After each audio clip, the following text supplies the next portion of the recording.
Hi, I'm Michael Osterlink, therapist, coach, and educator, and the creator of the Emergent Human Coaching and Education Program. I've been very fortunate the last 30 plus years in the human potential, human optimization space to meet incredible healers, therapists, coaches, educators, and a wide variety of other really cool people. And I want to highlight a lot of the people I've met.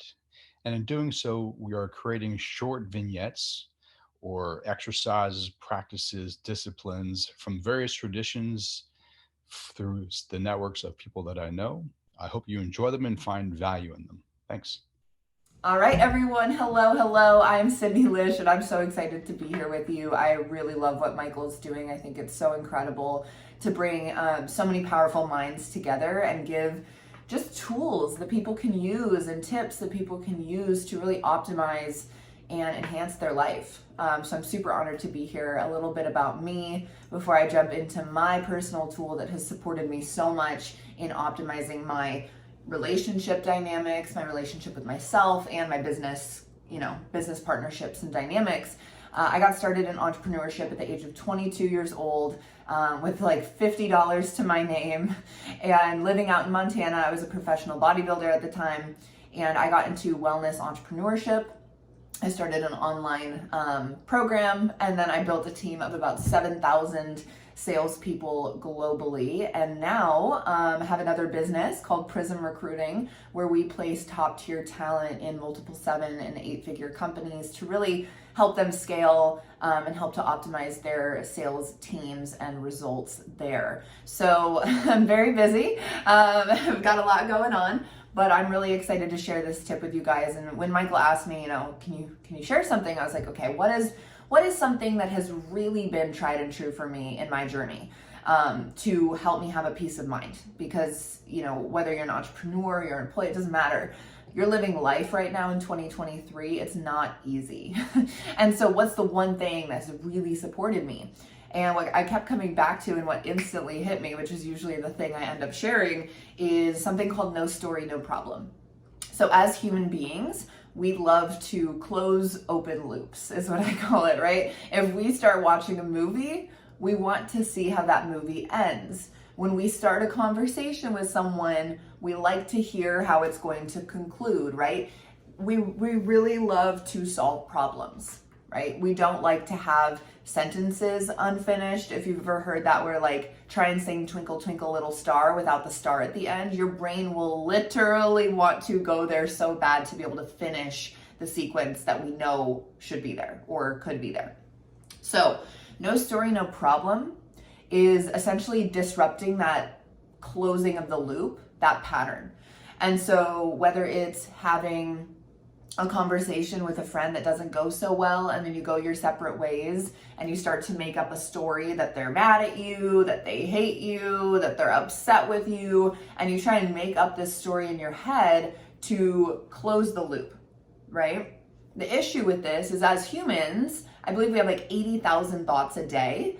And if those 80,000 thoughts a day, about 80% of them are negative, or I think 90% potentially. 80 or 90% of those thoughts are usually negative. So what happens is when we want to close the loop and we want to create a story about anything, it could be anything, right? More often than not, just the way we're wired to keep us safe is going to be a negative story. And so I hear this so often with women in dating, right? Women are like, oh, he didn't call me. It's been 3 days. What the heck, right? He must hate me. I wasn't good enough. I'm not worthy of love, right? We go there. And so what we want to do is, instead of closing the loop with a story in our head, it's simply just allowing what is and releasing the need to close that loop. And so, and if there is a problem that arises, you address it, right? But what I find people doing is they create a problem where there's no problem. It's like maybe the guy didn't call you back because he lost his phone when he went out with his friends. Maybe that guy didn't call you back because he did start dating somebody that's a better fit for him. Maybe he didn't call you back because he felt unworthy of being with you. You don't know. And so when we assume things, right, we make an ass out of you and me, if you've ever heard that saying. So what I encourage you to do, again, this is business partnerships, this is the relationship with yourself, whatever we believe to be true will be true. And so if we can start either making positive stories or no story at all, it's going to alleviate so much self-inflicted pain, right? So what I like to do is when anything happens, right, I take my ownership in everything. And if I have a conversation that doesn't go the way I think it is, if people aren't willing to address that with me, if they have a problem with it, that's on them. That's not on me.